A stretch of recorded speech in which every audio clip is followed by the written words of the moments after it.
अब हम लोग देखिए रिफंड्स अंडर जीएसटी स्टार्ट कर रहे हैं। और जीएसटी क्या है देखिए, इनडायरेक्ट टैक्स है। जीएसटी इनडायरेक्ट टैक्स है, जहाँ पे जो टैक्स इंसिडेंस है वो क्या होता है, पास ऑन होता है to the person who ultimately consumes goods और सर्विसेज। जो अल्टीमेटली क्या कंज्यूम कर रहा है, गुड्स या सर्विसेज कंज्यूम कर रहा है, उस पे जो ये इंसिडेंस ऑफ टैक्स क्या है, पास ऑन होता है। उस पे incidence of tax pass on होता है, इनडायरेक्ट टैक्स है, गुड्स एंड सर्विसेज टैक्स। अब जब यहाँ पे सप्लायर ने क्या किया, बर्डन जो है जीएसटी का वो किसको पास ऑन कर दिया, रेसिपिएंट को पास ऑन कर दिया। अब यहाँ पे यदि रिफंड की सिचुएशन अराइज होती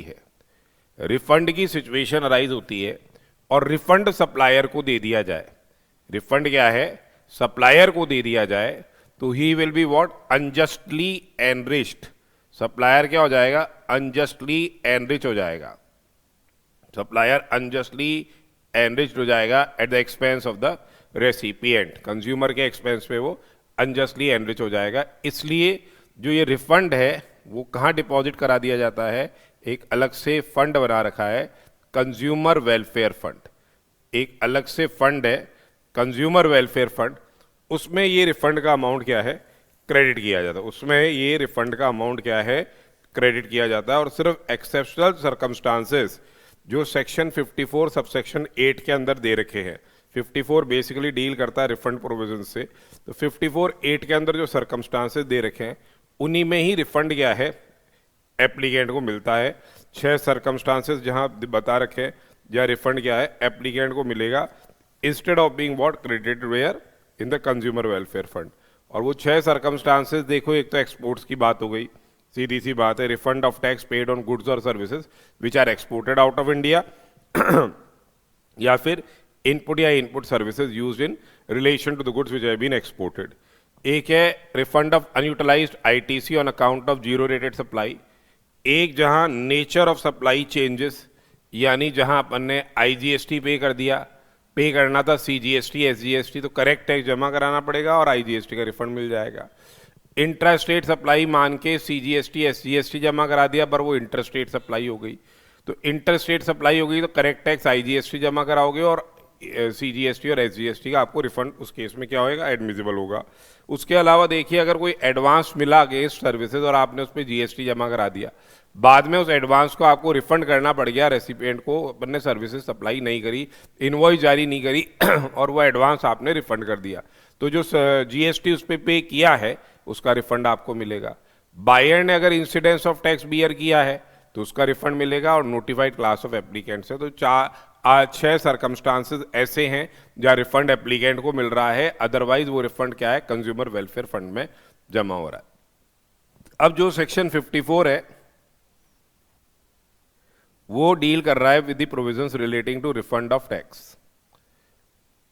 तो ऐसे तो मिल नहीं रहा आपको, तो any person who is claiming refund of tax, तो जो टैक्स उसने पे किया है या एनी अदर अमाउंट जो उसने पे किया है, इंटरेस्ट अमाउंट, या फिर क्या है, जो इलेक्ट्रॉनिक कैश लेजर के अंदर जो बैलेंस है, इलेक्ट्रॉनिक कैश लेजर के अंदर जो बैलेंस है, अगर पर्सन रिफंड क्लेम कर रहा है उसको क्या है, एप्लीकेशन लगानी पड़ेगी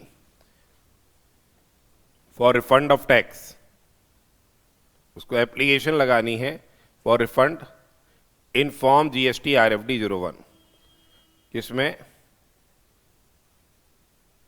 इन फॉर्म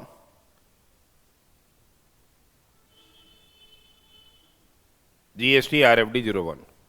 कितने टाइम के अंदर ये एप्लीकेशन लगेगी, within 2 years from relevant date. ये इंपॉर्टेंट है, रेलेवेंट डेट बहुत इंपॉर्टेंट है, जो अच्छी से आपको याद करके जानी है।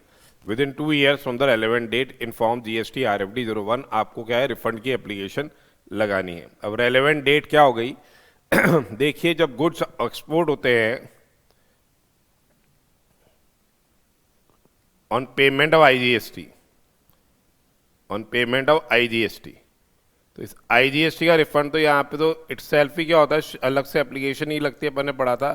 शिपिंग बिल या बिल ऑफ एक्सपोर्ट जो है वही क्या मान लिया जाता है, क्लेम फॉर रिफंड मान लिया जाता है, वही क्लेम फॉर रिफंड मान लिया जाता है। Otherwise in case of goods which are exported out of India, the refund of tax is paid is available in respect of goods themselves, या फिर जो इनपुट या input services are used in such goods. तो जो goods export किए गए हैं bye sea और एयर, तो time limit of 2 years will be counted from the date on which the ship या aircraft in which the goods are loaded leaves India.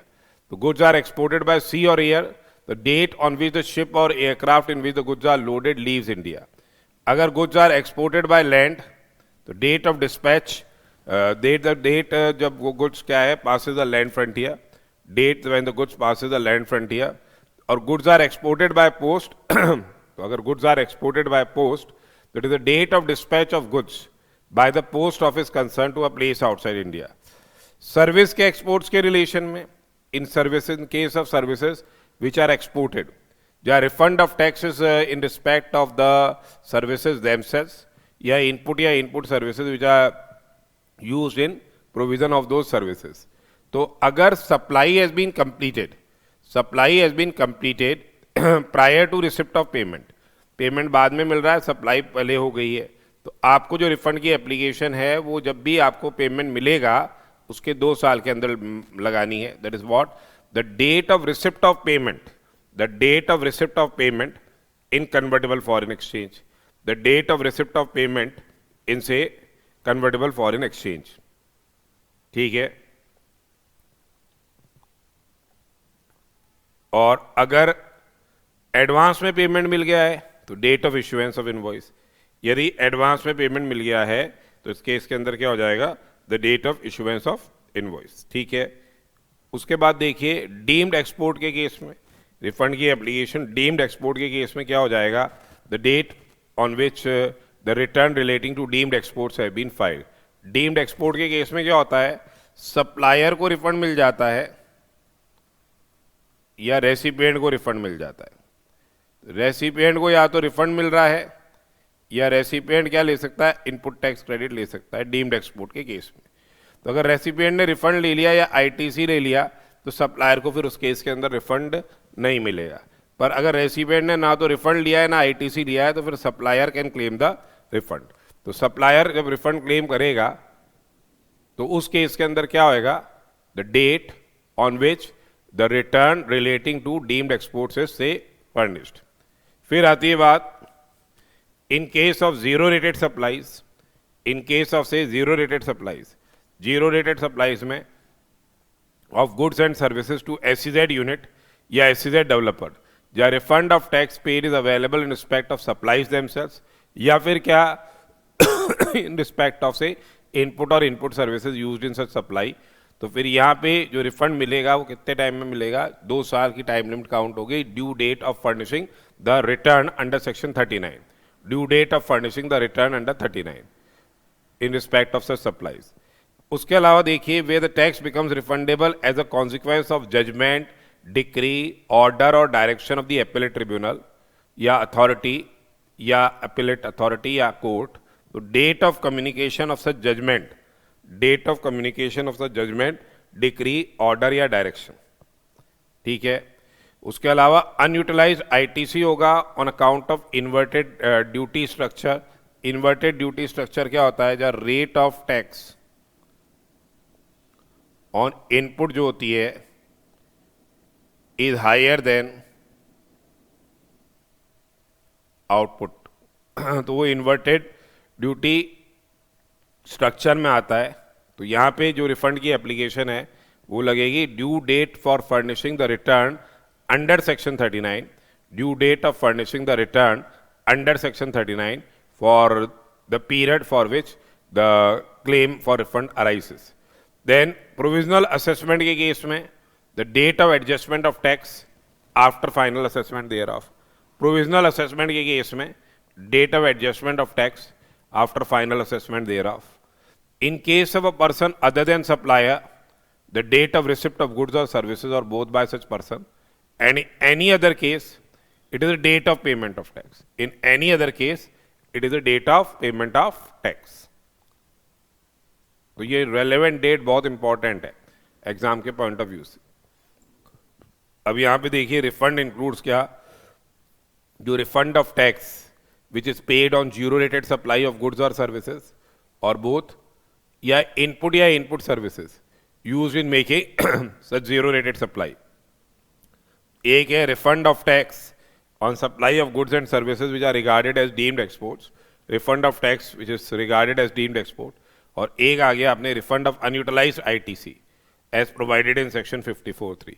एक आ गया आपके refund of unutilized ITC as provided in section 54(3), that is refund. अब यहाँ पे देखिए जो maximum refund claim जिसके लिए आपकी मतलब मिनिमम रिफंड अमाउंट जिसका आपको रिफंड मिलेगा वो 1000 रुपये से कम नहीं होना चाहिए, but not applicable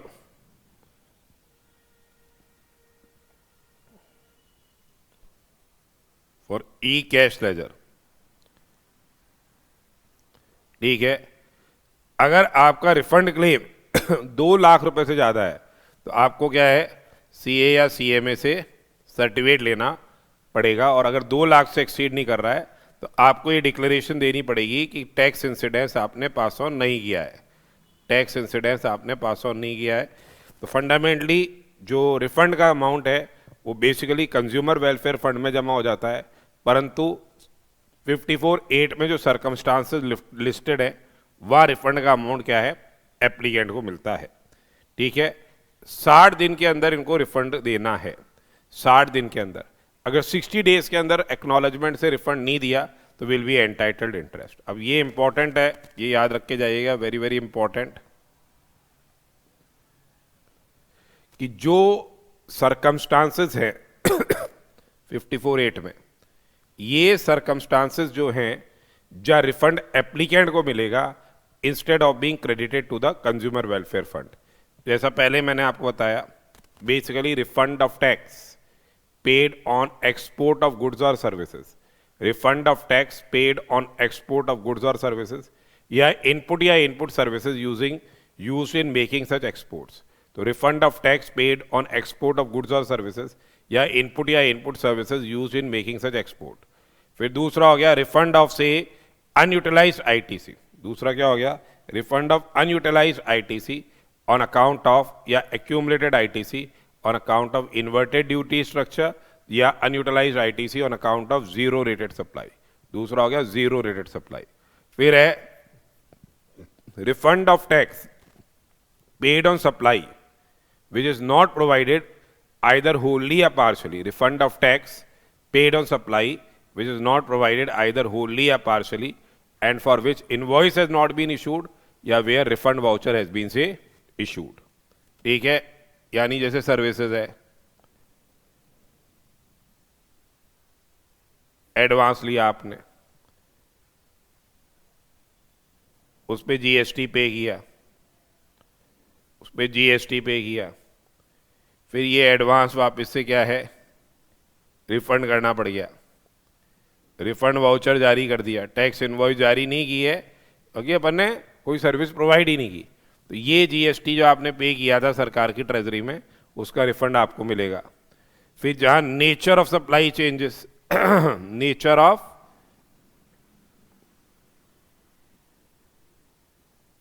supply changes,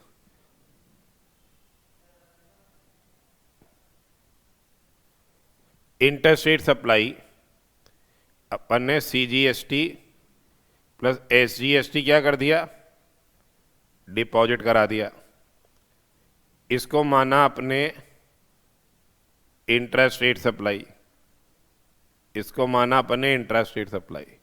फिर बाद में ये इंट्रास्ट रेट सप्लाई हो गई, इस पे आईजीएसटी जमा कराया, इस पे आईजीएसटी जमा कराया, तो जो सीजीएसटी और एसजीएसटी का रिफंड है वो आपको मिल जाएगा. उसके अलावा टैक्स और इंटरेस्ट इफ एनी और any other amount paid by the applicant, यदि उसने इंसिडेंस ऑफ सच टैक्स और इंटरेस्ट दूसरे पर्सन को पास ऑन नहीं किया, यदि उसने टैक्स और इंटरेस्ट का बर्डन दूसरे पर्सन को पास ऑन नहीं किया है, या टैक्स और interest bond by such other class of applicants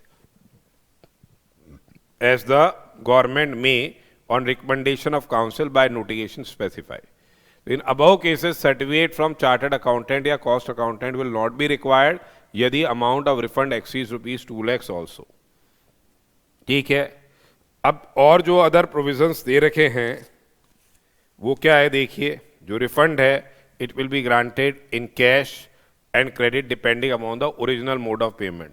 जैसे सपोज कीजिए आपको रिफंड मिलना है, इसमें से 80,000 रुपये का रिफंड है, जिसमें से आपने 40,000 रुपये से 42,000 रुपीज़ तो ई क्रेडिट लेजर यूज़ करके पे किए थे और बाकी ई कैश लेजर का दिए थे. तो ये ओरिजिनल मोड ऑफ पेमेंट ये था आपको.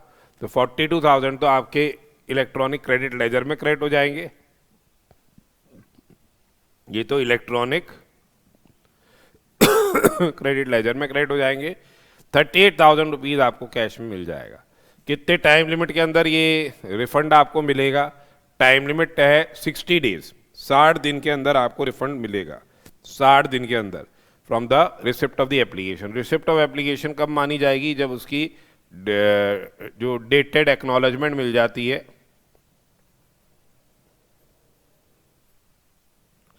कैजुअल टैक्सेबल पर्सन और नॉन रेजिडेंट टैक्सेबल पर्सन के लिए बता रखा है कि कैजुअल टैक्सेबल पर्सन और नॉन रेजिडेंट टैक्सेबल पर्सन वो क्या क्लेम कर सकते हैं? रिफंड क्लेम कर सकते हैं in the last return which is required to be filed by them. ठीक है. और save as otherwise provided refund जो है वो सेक्शन 54 के अनुसार ही मिलेगा. सेक्शन 54 के अनुसार ही ये रिफंड क्या है एप्लीकेंट को मिलेगा, अदरवाइज ये रिफंड एप्लीकेंट को नहीं मिलेगा. उसके अलावा ये जो रिफंड है ये विदहेल्ड किया जा सकता है. रिफंड को विदहेल्ड भी किया जा सकता है. जीएसटी ऑफिसर भी विदहेल्ड कर सकते हैं, कस्टम ऑफिसर भी विदहेल्ड कर सकता है. और जो जीएसटी ऑफिसर जो है बेसिकली वो विदहोल्ड कर रहे हैं अगर डिफॉल्ट्स है इन फर्निशिंग द रिटर्न या डिफॉल्टेड इन पेमेंट ऑफ से tax interest and penalty. Defaulted in payment of से टैक्स इंटरेस्ट एंड पेनल्टी. उसके अलावा कस्टम ऑफिसर भी रिफंड को विदहेल्ड कर सकता है अगर गुड्स का एक्सपोर्ट किया गया है इन contravention of the customs act. ठीक है. और यहाँ पे फर्दर ये भी प्रोवाइडेड है कि जो रिफंड है यहाँ पे अगर उनको लगता है कि भाई आपने आईटीसी वगैरह मिस यूटिलाइज करके रिफंड ले रहे हो तो एडवाइस आई है तो वो तब भी क्या है वो रिफंड को विदहेल्ड किया जा सकता है. ठीक है.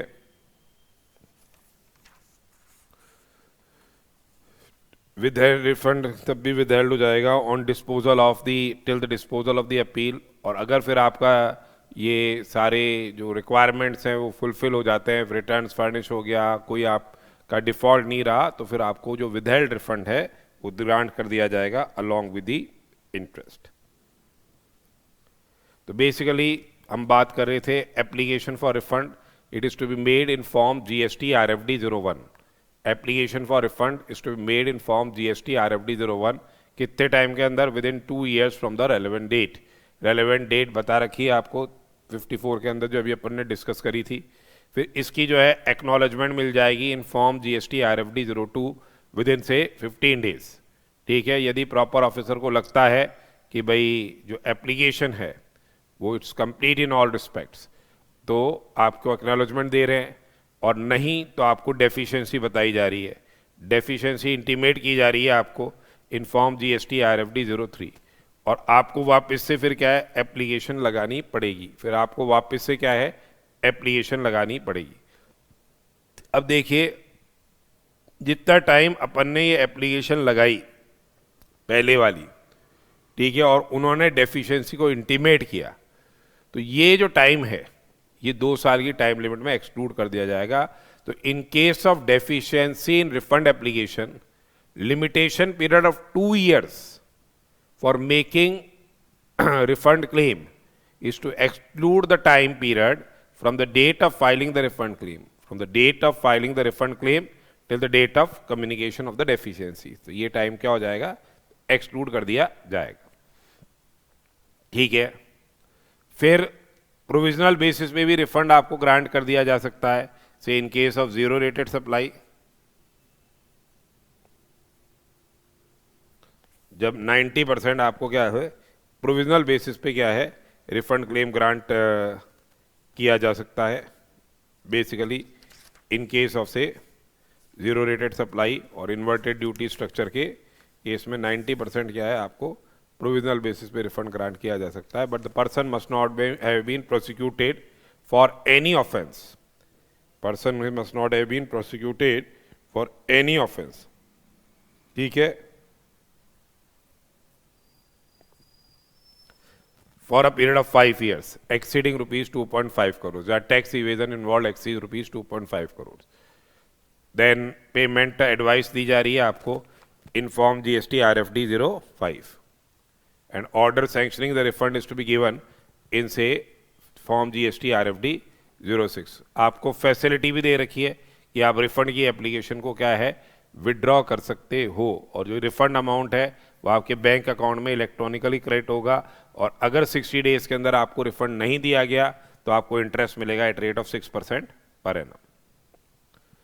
अब देखिए refund of unutilized ITC, refund of unutilized ITC कब ये रिफंड नहीं मिलेगा, जब या तो आपने उसी अमाउंट का क्या ले लिया हो ड्यूटी ड्रॉबैक क्लेम कर लिया हो।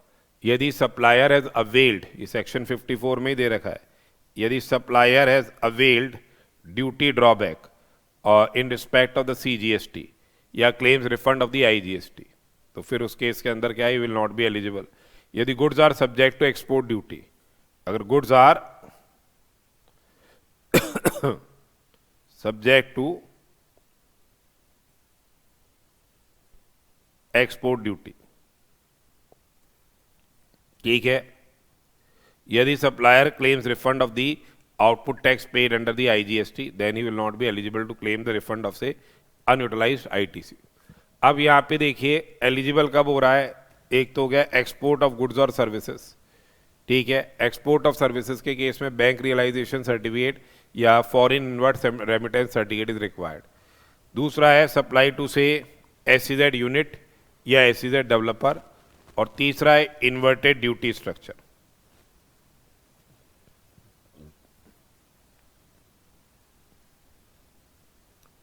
The rate of tax on inputs, the rate of tax on inputs is greater than what?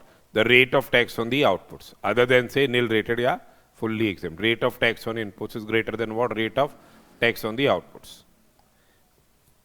अब ये ध्यान से बहुत वेरी वेरी इंपॉर्टेंट, ये अच्छी से याद करके जाइएगा।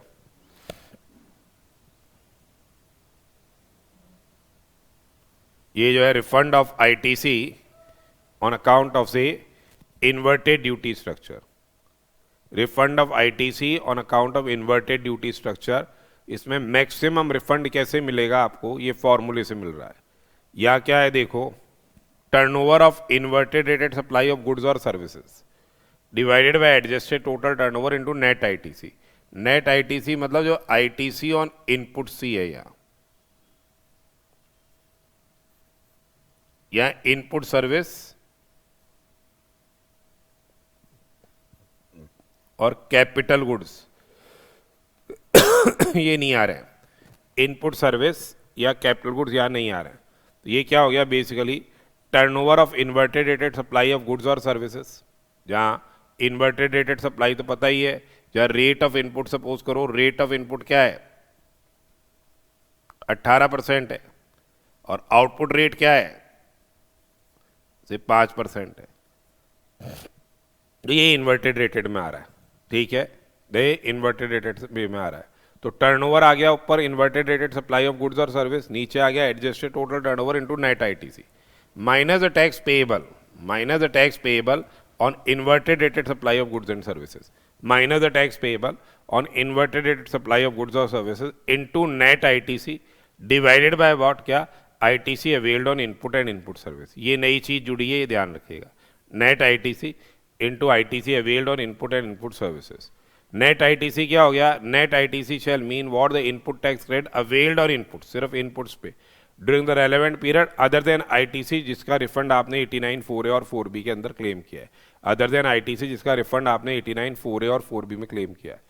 एडजस्टेड टोटल टर्नओवर का वही मीनिंग है जो 89(4) के अंदर था, जो टर्नओवर इन स्टेट या यूनियन टेरिटरी है एक्सक्लूडिंग टर्नओवर ऑफ सर्विसेज, और जो टर्नओवर ऑफ सर्विसेज में zero rated supply of services आ गई और non zero rated supply of services आ गया। इसमें क्या हट गया, वैल्यू ऑफ एग्जेम्प्ट सप्लाईज ये हट गया other than zero rated supply, value of exempt supply हट गया other than zero rated supply, and turnover of supplies in respect of which refund has been claimed under 89(4)(a) और 4(b) if any during the relevant period। ठीक है, तो ये आप अच्छे से याद करके जाइएगा। यहाँ पे या टाइम लिमिट रहती है क्या, 2 years from the due date of filing of the return.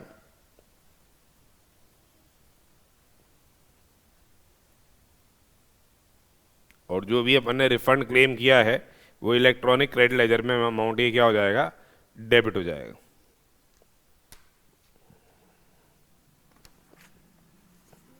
ठीक है, अब नेक्स्ट है रिफंड टू यूएन बॉडीज। जैसे सपोज करो कोई सप्लायर है, उसने यूएन बॉडीज को माल दिया, ये क्या करेगा, टैक्स इनवॉइस जारी करेगा। ये क्या करेगा, टैक्स इनवॉइस जारी करेगा, और इसमें से 10 लाख रुपए की ये वैल्यू है, 180 है जीएसटी है, तो ये जीएसटी चार्ज करेगा। और यूएन बॉडीज को जो इनवर्ड सप्लाई है उसका इनको क्या है, रिफंड मिल जाएगा। जीएसटीआर 11 इनको भेजना है। ठीक है, अब जो entities which are entitled for refund, ये सेक्शन 55 में मिल रहा है। Entities which are entitled for refund, एक तो हो गया specialised agency of United Nations organisation, any specialised agency of United Nations organisation. एक है multilateral financial institution and organisation notified under United Nations privileges and immunities act 1947। Multilateral financial organisation notified under the United Nations privileges and immunities act 1947। एक है आपके consulate of embassy of foreign countries and any other person और class of persons as may be specified in this behalf. ठीक है, consulate और embassy of foreign countries and any other person और class of persons. उसमें कौन notify हो गए, United Nations हो गया, इंटरनेशनल ऑर्गेनाइजेशन हो गया, फॉरेन डिप्लोमेटिक मिशन हो गया, काउंसिलर पोस्ट हो गया, डिप्लोमेटिक एजेंट्स हो गए, कैरियर काउंसिलर ऑफिसर्स हो गए posted therein. Time limit to claim refund यहाँ पे 2 years रहेगी from the last day of the quarter in which the supply is received. Quarterly refund application आपको लगानी है।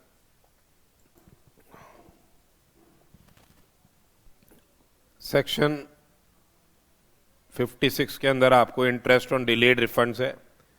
यदि refund is not granted with in 60 days, जो order pass करेगा proper officer, 60 दिन के अंदर रिफंड नहीं दिया जा रहा है एक्नॉलेजमेंट से, तो आपको 6% पर एनम की रेट से आपको इंटरेस्ट मिलेगा उस रिफंड पे आफ्टर एक्सपायरी ऑफ 60 days। और अगर एपिलेट अथॉरिटी ऑर्डर पास कर रही है and the same is not refunded with in 90 days of the order, तो आपको 9% पर एनम से रिफंड मिल रहा है। वैसे जो है एक कंज्यूमर वेलफेयर फंड सेक्शन 57 में बनाया गया है। जो ये कंज्यूमर वेलफेयर फंड है ये सेक्शन 57 में बनाया गया है, और जो amount of refund which has been determined by order pass under 54(5) ये कंज्यूमर वेलफेयर फंड में जमा हो रहा है। Income from investment of the amount credited to the fund ये जमा हो रहा है। Such other money is received by it, ये कंज्यूमर वेलफेयर फंड में जमा हो रहा है। यूटिलाइजेशन हो रहा है किसके लिए, for the welfare of the consumers. Utilisation किसके लिए हो रहा है, बेसिकली वेलफेयर ऑफ कंज्यूमर्स। तो ये अभी अपन ने क्या है रिफंड के प्रोविजंस डिस्कस किए, काफ़ी इंपॉर्टेंट है और प्रैक्टिकल क्वेश्चन इसमें से आते हैं। एक तो आप याद करके जाइएगा refund on account of inverted duty structure का फॉर्मूला अच्छी से, क्योंकि उस पर एग्जाम में इस बार आने के क्वेश्चंस बहुत जरूरी चांसेस है, उनको सही से करके जाइएगा। उसके अलावा जो सर्कमस्टांसेज या रिफंड एप्लीकेंट को मिलता है instead of being credited in consumer welfare fund, वो याद करके जाइएगा, रेलेवेंट डेट याद करके जाइएगा। तो रिफंड से जितने भी प्रैक्टिकल क्वेश्चंस हैं बहुत इंपॉर्टेंट है एग्जाम पॉइंट ऑफ व्यू से, वो अच्छे से करके जाइए।